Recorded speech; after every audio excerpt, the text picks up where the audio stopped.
Jenny and Ben were about to get married. They wanted to book a hotel for their wedding ceremony in the party. So they went to a wedding planner to look at some options. She told them only 3 hotels were available for the day they wanted and showed them the pictures. Which one should they choose?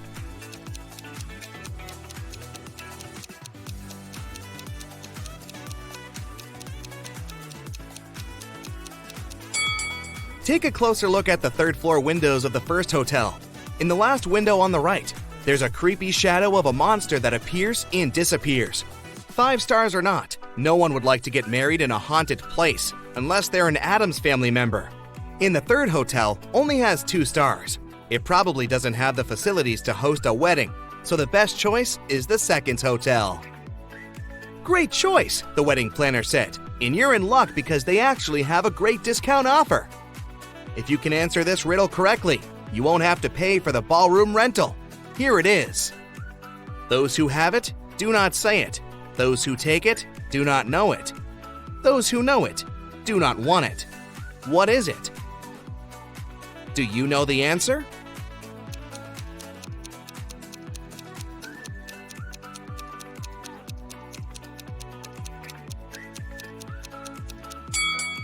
It's fake money.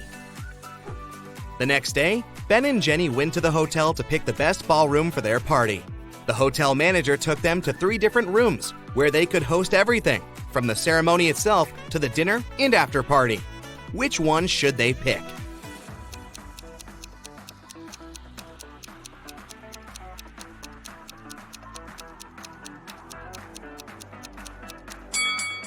Do you see a little mouse hole in the corner of the first ballroom? The couple wouldn't want such uninvited guests at their party. As for the 2nd ballroom, the chandelier looks like it might fall down any minute. Not the safest option, so they should pick the 3rd ballroom. It was time for Ben and Jenny to pick the wedding menu. Since they were not paying for the venue, they wanted to spare no expense in serving food that the guests would never forget. That's why they called 3 different Michelin star chefs. Each of them prepared a different dish and presented them for a tasting. Which chef, and therefore which dish, should they go for?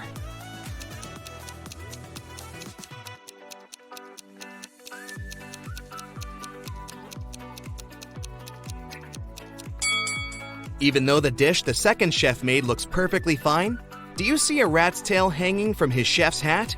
There must be some ratatouille situation going on there. So that's a pass. The 3rd dish looks like spaghetti, right? Well, look again. Those are actually very thin snakes. Exotic flavors might not be the best option, so they better go with the classical burger that the first chef made. Before they made their wedding vows, Jenny had to say yes to a dress. So, she went to a couture store to check their wedding gown collection. She explained to the designer the style of the dress she wanted for her ceremony. The designer said he had just the perfect gown for her and would bring it to her if she answered his riddle correctly. He asked, if a gown takes an hour to dry, how many hours will it take 6 dresses to dry?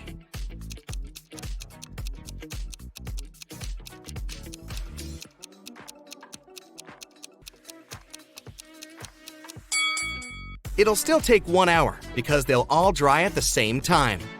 Ben had one last item to buy on his wedding shopping list, and it was what fastens 2 people yet touches only one. Can you figure out what it is?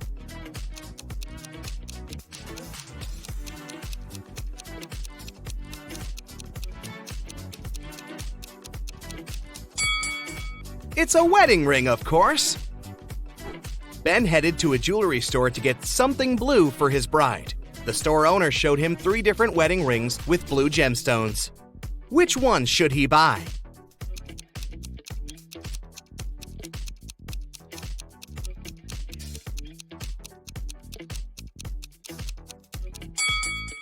The 2nd ring has an engraving inside, so it must have belonged to someone else before. The gemstone on the 3rd ring has a tiny crack in it. That can only mean it's made of glass or even plastic. So, Ben should buy the 1st ring with a sapphire. Next, Ben and Jenny were going to send out invitations. One print shop offered them 3 different versions of invitations. Which one should they choose?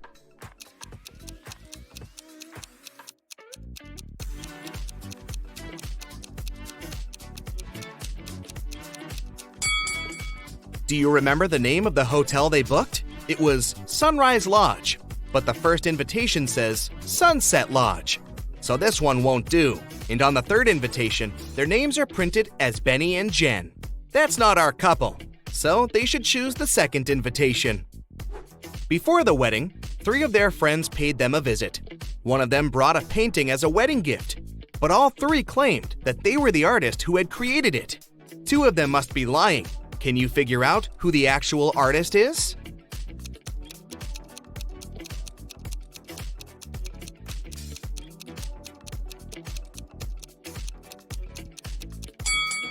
Take a look at the signature on the painting. It says Denise. Now look at the third friend's necklace. It has the letter D, so she must be Denise, the artist who painted the painting. It was finally the day of the wedding, and Ben and Jenny's guests started to arrive. However, the hotel security spotted 3 suspicious-looking people who could be uninvited. Take a look at these 3 guys. Can you tell which one is not supposed to be at the wedding?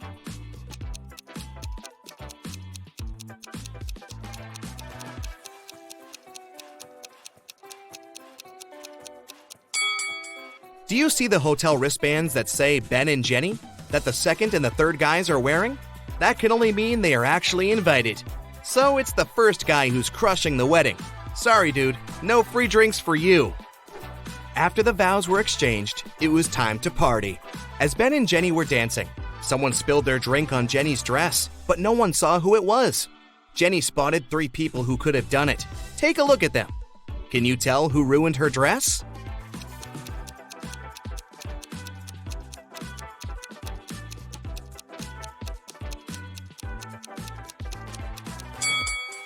The first guy has spots on his shirt that resemble stains from the spilled drink, but they are actually part of the pattern, so it can't be him. The third lady looks clean, but the hem of the second lady's skirt looks dirty, so it must be her who did it. After the ceremony ended, Ben and Jenny wanted to take a photo to capture the moment forever. But take a look at it. There's something strange about it. Can you spot what it is?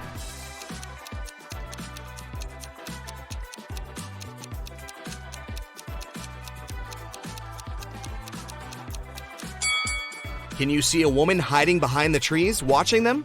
She is wearing a witch hat, but it's a wedding ceremony and not a costume party. Creepy. Right before leaving, Jenny suddenly vanished. Then the witch suddenly appeared in front of Ben and said, "You may only kiss the bride if you figure out with whom you really tied the knot." Ha ha! Then 2 Jennys appeared in front of Ben. Can you tell which one is his real wife?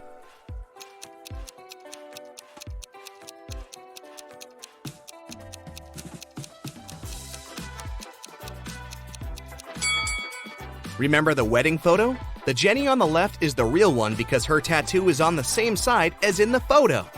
Now that Ben and Jenny's wedding was over, phew, it was time for them to pick a honeymoon destination. They went to a travel agency to book a tour. The travel agent offered them 3 different holiday destinations: Ibiza, Cannes, in the Caribbean. Which one should they go to?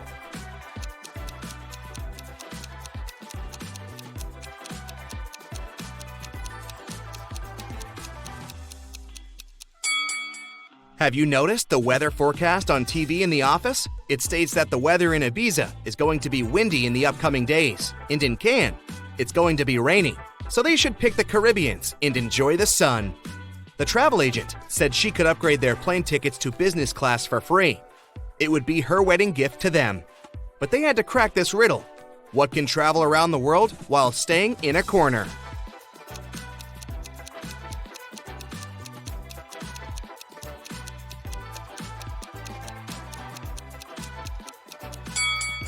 It's a stamp.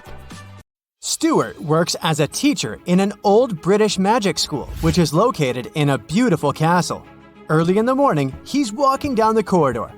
Suddenly, Stuart hears a loud noise from the class and goes there to check.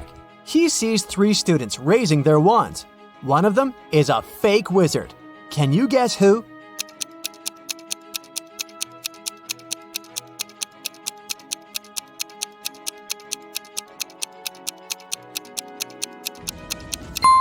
This guy, he has an ordinary twig instead of a magic wand.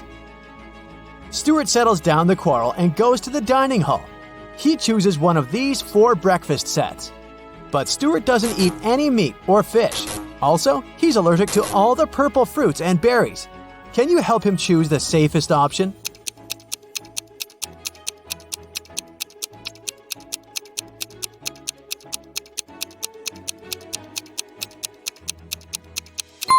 First of all, let's exclude the first breakfast. This cotton cheese bagel looks good, but it contains salmon.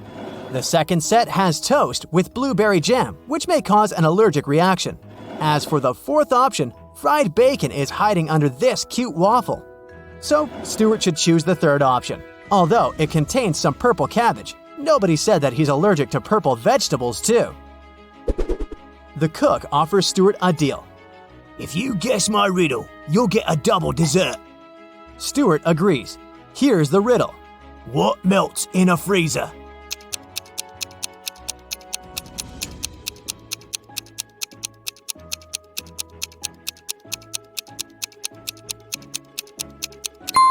The frost when the freezer is switched off. After breakfast, Stuart goes to the school greenhouse to say hi to Miss Palmer. She looks very confused.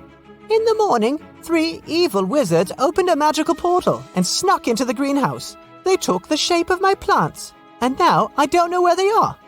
Can you help Stuart find them?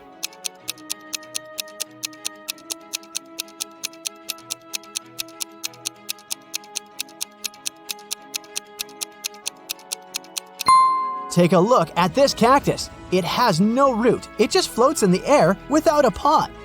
All the lilies have 6 petals, but this one only has 5. And this pumpkin has a watermelon pattern and color. Therefore, these 3 odd plants should be the wizards. Stuart walks down the Great Hall. Suddenly, an owl lands on his head and ruins his hairstyling. Stuart gets furious and asks 3 students standing nearby, "Whose owl is this?" Can you spot the owner of this bird?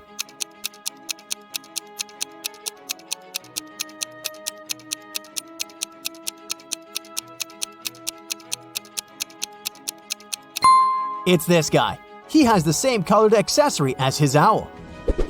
It's time for the flying lesson. 3 students, Wendy, Drake, and Blair, are about to have a race on their broomsticks. Can you spot who's cheating?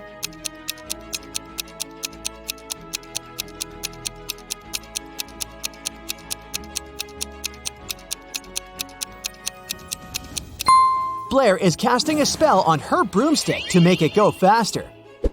Blair gets disqualified. Meanwhile, Drake and Wendy and Rob get ready to start the race. Can you guess who's gonna win?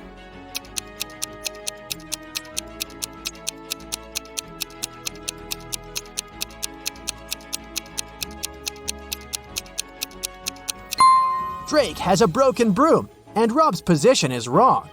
It will take him more time to catch the broom and hit the road, so Wendy has the best chance of winning. Stuart begins Transfiguration lesson. He gives each of his students an apple and asks them to turn the fruits into stones. And then Stuart goes to the toilet. After a while, he returns and finds a huge toad sitting on his desk. Stuart questions 3 suspects. Among the students, Drake says, "I didn't do it. I was too busy with your task.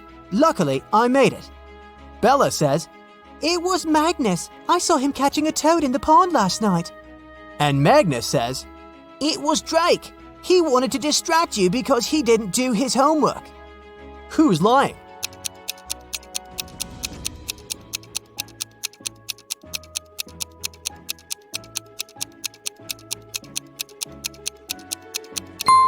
Drake. Take a look at his desk. There's an apple in front of him, but he said that he succeeded in turning it into a stone.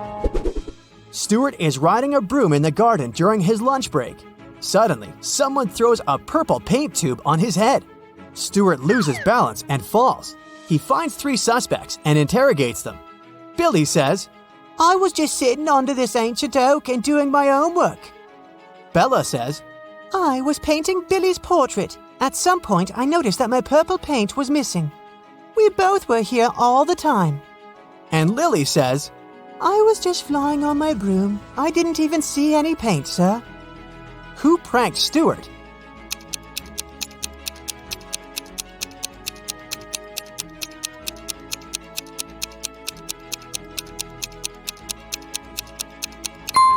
There's purple paint on Bella's hands, but it's okay because she was painting. Billy's outfit looks fine, but Lily has these odd smudges of purple paint on her hair. That's because she hid the tube under her witchy hat after the prank. Stuart is visiting the human world once a week because he loves one local bakery. But today, he finds out that he's not the only magical guy here. Can you guess why?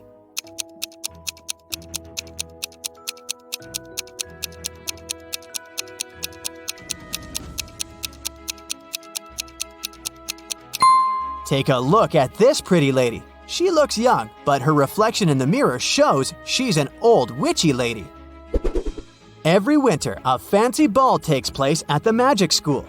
Several students perform a traditional dance as part of the opening ceremony. Suddenly, one of the dancers, Lily, loses her balance and falls in front of everyone. Stuart decides to investigate this case and finds out that someone had spilled olive oil on the dance floor on purpose. He interrogates 3 suspects. Harry says, Sir, I didn't do it. Lily is my girlfriend. Why would I prank her so meanly?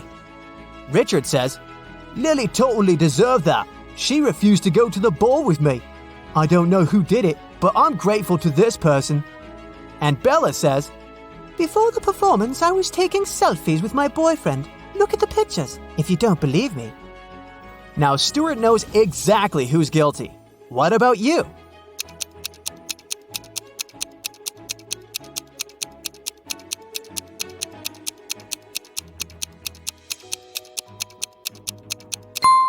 It was Bella. Take a look at her selfies. She's wearing a witch bottle necklace and it's filled with greenish oil, but now it's empty. The magic school hired a photographer to take fancy pictures at the ball. This photo was taken at midnight, and this one half an hour later. Can you guess what happened here?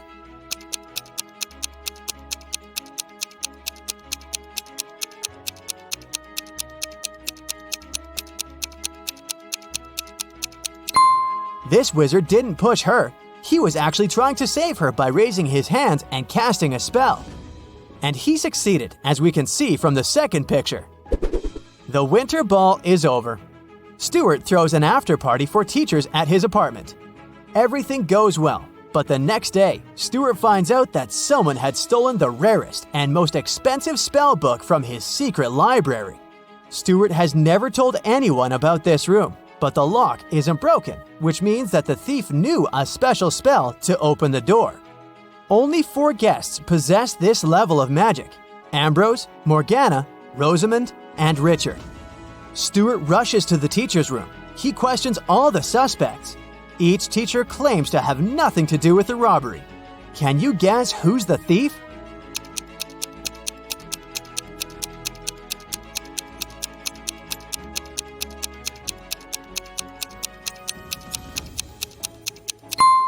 Ambrose. His coat is missing 1 gold button because he dropped it at the crime scene. Meanwhile, Ambrose looks through the spellbook and finds a potion recipe that allows teleporting anywhere. But unfortunately, the last 3 ingredients are encoded. Here's a hint to crack the first one. It's a flower that can be found between the nose and the chin. Any idea what it might be?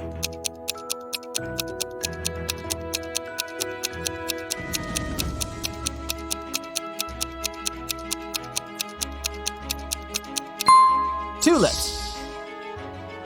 Here's the next hint. What kind of vegetable do people look forward to getting every month?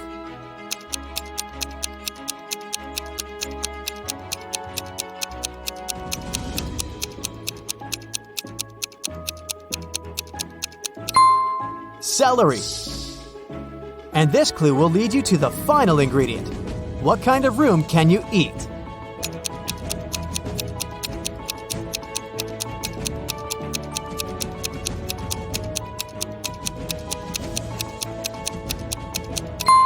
Mushroom. Ambrose finishes the potion and teleports to an unknown place. In the evening, Stuart arranges an urgent Zoom call with his fellow wizards. They're all currently in the same city, but they don't have time to meet offline. Unfortunately, their video call gets interrupted by a stranger. Can you spot the imposter?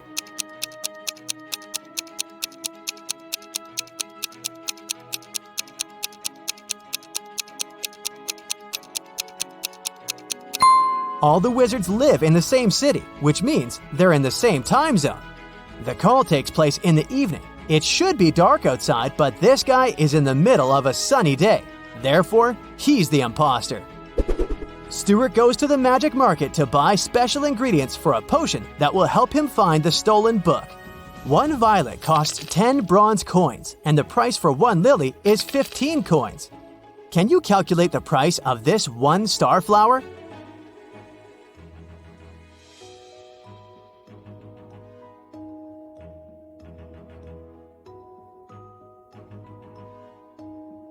One star flower will cost 20 bronze coins. Each flower costs 2.5 coins per petal. And this particular star flower has 8 petals.